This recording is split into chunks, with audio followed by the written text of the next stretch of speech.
Inhale, navel, front of the ribs, side of the ribs, back of the ribs, and centre of the chest. Exhale, centre of the chest, back of the ribs, side of the ribs, front of the ribs, and navel moving down, lower back flattening. Try not to move your hands. Inhale, navel, front of the ribs. Good evening and welcome to this morning's yoga practice. Lovely to see everyone here. Good morning. Heavily meditated. When you meditate, things become lighter. But good.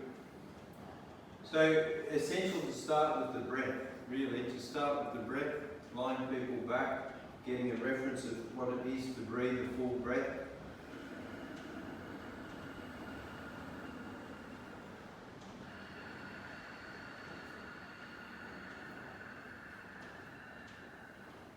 Inherent in the breath is really the space to feel and the space to sit back from the thinking mind, which is really what yoga is where it's trying to guide you to.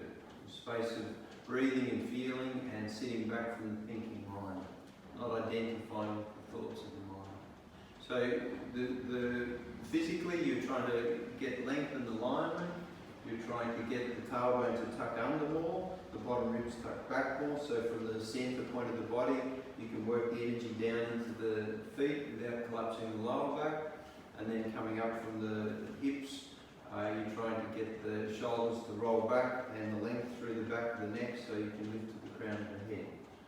And really the postures are only of benefit if they're making your side plane better or more aligned. So from the centre of the ankle, the centre of the hip, centre of the shoulder girdle, that all needs to be lined up to have optimal energy flow, or just to allow the breath to move through each part of the body, each segment of the body. So yoga really starts getting your relationship with yourself more harmonious, and then the relationships with the outer world become more harmonious. And the foundation of all relationships is really communication. So even now as you listen, to be aware of the breath. If you were to close your eyes now, just be aware of the breath exactly like you were when you were lying down, aware of the breath, and then keep that awareness of the breath and just gently open your eyes and try and hold that awareness of your breath as you listen. So don't get too close to the words that I'm saying, still keep the awareness of your breath. I'm going to read now something I wrote last night. I felt quite inspired last night by the lineage that's in the studio. And I'll read you this and try and be aware of your breath as I read it. Titled Yoga and You. It doesn't matter how flexible you are, can you begin to breathe deeper? It isn't important how long you've been practicing, are you available to learn? It's not important what everyone else can do, can you have a laugh at yourself? It doesn't matter what style of yoga you have done, are you ready to gain more freedom through feeling your way into the unknown? It isn't important whether you get it right or wrong, can you have an honest attempt and go from there? It doesn't matter how long it takes, are you prepared to be realistic with yourself?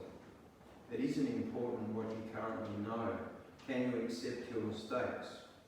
It doesn't matter how far you can go before needing a rest, can you wholeheartedly pick it up knowing you'll have to let it go? It doesn't matter what results you've achieved, are you open to enjoying the journey? It doesn't matter what thoughts come into your head, are you able to follow what you know to be true deep down? It's not about what you want to happen, can you accept what's best for the group as a whole? It isn't important how much personal attention you receive, are you available to join in? It doesn't matter what you have done thus far, can you be guided by how you feel during and after? Love, Hugh. Thank you. That's how things happen. At the right time, things just come through, and with no thinking, it just comes out. And really, for us all, without the teachings of yoga to guide us, it's very easy to end up the garden path. And many times this fellow here would let me know lovingly when I was sort of heading up the garden path, because he really loved me and he respected me and he wanted what's best for me, and that's really what yoga's about. And then from within you love and respect yourself. Alright, we'll come to the front of the mat and start.